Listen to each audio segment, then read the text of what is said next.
13 of the fantasy football season, and here's the top 12 tight ends I'm ranking this week. Number 1, Travis Kelce. Who else would it be? Of the Kansas City Chiefs. So Kelce, there's not much to say anymore. You know he's going to be the number 1 and 2 guy, him and Mark Andrews pretty much weekly on this tight end ranking board. So right here in a tough matchup at the Cincinnati Bengals, where this is going to be a close game. And you know the Chiefs definitely have this ball game circled on the schedule after Cincinnati eliminated them from the playoffs last season. So right here, you pencil in Kelce 20-25 fantasy points weekly. And this week here at Cincinnati, I think he does it once again. Number 2, Mark Andrews of the Baltimore Ravens. So Mark Andrews, the last few weeks, we know he's been banged up. We know the numbers have gone down.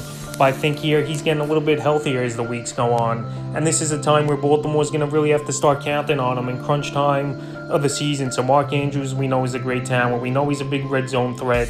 And this week here versus a Denver team that pretty much has no life, and they've been losing to bad teams and not doing much of anything. I think Andrews this week here has another great fantasy day.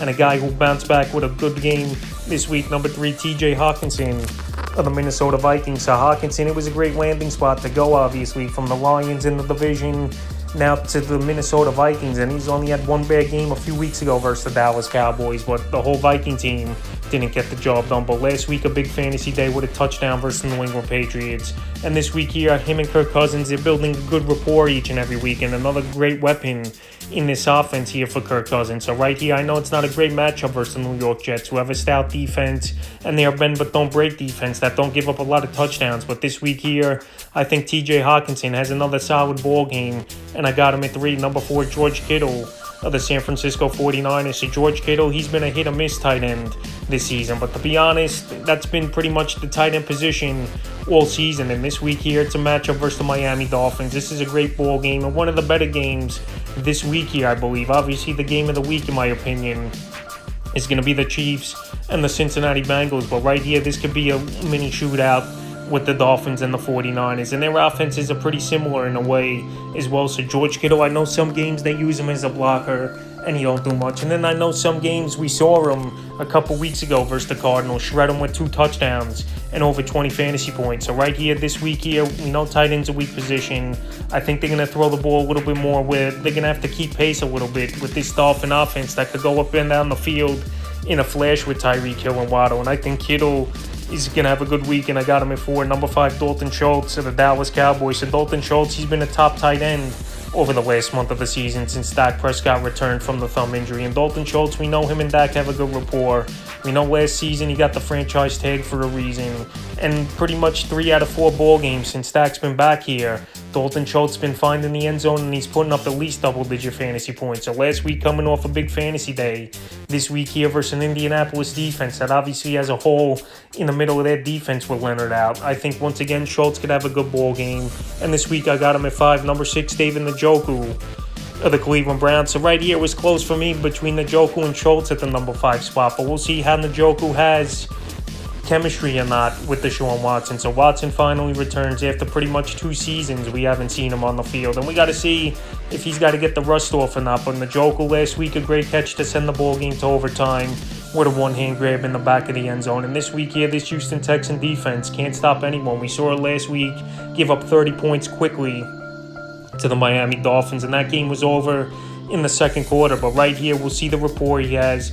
It's a good matchup. And Njoku, like I said, he's a guy pretty much you're going to get anywhere from 8 to 12 fantasy points minimum weekly from him. Number 7, Pat Freiermuth of the Pittsburgh Steelers. So this Steelers offense, they're starting to mold and get things going here. And Freiermuth obviously is a security blanket and a red zone target here for the young quarterback, Kenny Pickett. So right here, a good matchup with the Falcons, where their defense is middle of the pack.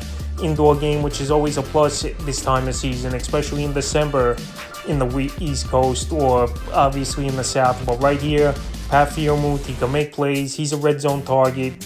And right now, he's pretty much number 2 in that passing game, in my opinion, for the Steelers team. So this week here, I think we see 50, 60 yards and possibly a touchdown. Number 8, Gerald Everett of the Los Angeles Chargers. Everett came back last week after he missed a ball game with a groin injury. I know he didn't have a great game with 4 catches, only 18 yards and a 2-point conversion, but believe it or not, it was still 7.8 fantasy points. And nowadays at the tight end position, you would take that in a heartbeat, the way the landscape of this tight end position's been. So this week here, great matchup at the Raiders Now the top 5 in giving up fantasy points to tight ends on the season. And Gerald Everett, we know he's a good athlete. I was big on him coming into the offseason here in this Charger offense as a guy who's going to get single coverage and not a lot of looks his way. And now with Keenan Allen finally back over the last couple weeks here, I think Everett could work the middle of the field and be a red zone target and have a good ball game here at number 8. Number 9, Cole Kmet of the Chicago Bears. So I know over the last couple weeks here, Cole Kmet's cooled off quickly for this Bear team, but he was on a 3-week span where he had 5 touchdowns in the middle weeks, but the last 2 weeks he fell off. But if Justin Fields is back in this game, I think Cole Kmet, the targets are going to go up, obviously, and him and Fields have the good rapport. But now with Darnell Mooney out as well, that's a few more targets I think we'll see go Cole Kmet's way. So a lot of people know he has talent. A lot of people know he could be a big playmaker, and obviously we saw flashes of it in a 3-game span earlier in November and late October. But right now we'll see versus this Green Bay Packer team, especially a game where maybe they could be chasing points a little, even though that don't matter if Justin Fields is quarterback and he's going to take it a lot. I think Kmet could be decent. I got him at 9. Number 10, Tyler Higbee of the Los Angeles Rams. So right here, it's been an up and down last month of the season here for Higbee. Matthew Stafford probably not going to play in this game once again with the concussion injury. Bryce Perkins, we know he's limited for the most part passing the football. And we know Tyler Higbee last week didn't do much, but right here, one more time, I'm going to go to the well with Tyler Higbee. And if he has a bad game this week here, then he's a guy that's pretty much droppable or a guy you can't start within your top 12. So right here, Seattle has trouble versus the tight ends, giving up the 3rd most fantasy points to tight ends on the season. We saw Foster Monroe find the end zone last week with 12 fantasy points. And this week here, it just takes 2 catches, 20 yards, and a touchdown for a 10-point fantasy day in PPR leagues, and I think Higbee's definitely capable of doing that, especially if there's a lot of garbage time and they're going to play catch-up in this one. Number 11, Juwan Johnson of the New Orleans Saints. So his touchdown streak came to an end last week where they did target him in the end zone as Johnson, but he dropped it in that ball game at the San Francisco 49ers. But this week here, big division matchup. Believe it or not, the Saints are still in it, even though this division is poor, 5-6. And Tampa Bay's in first. And right here, the Bucs do give up the 6th most fantasy points to tight ends on the season. So Juwan Johnson, I've seen he's got dropped in a decent amount of fantasy leagues. But he's another guy. I will go back to the well. Him and Andy Dalton have a good rapport. He's been a red zone threat. And he's an athlete at tight end as well that could make plays and get yards after catch as well. So this week here, with a good matchup on paper, and a team that pretty much in the passing game only has Chris Olave and Johnson, I got him in number 11 and the 12th and final tight end I'm ranking this week here is Foster Monroe of the Vegas Raiders. I mentioned them early in the video. Last week, he found the end zone, 12 fantasy points. And this week here in a potential shootout in an AFC West game, once again, I think Foster Monroe can make a few plays in this one. We know Darren Waller's out at least a couple more weeks. And at this point here, with this Raider team pretty much out of the mix this season here, Foster Monroe is probably going to be the starter the rest of the season with them sitting Waller out.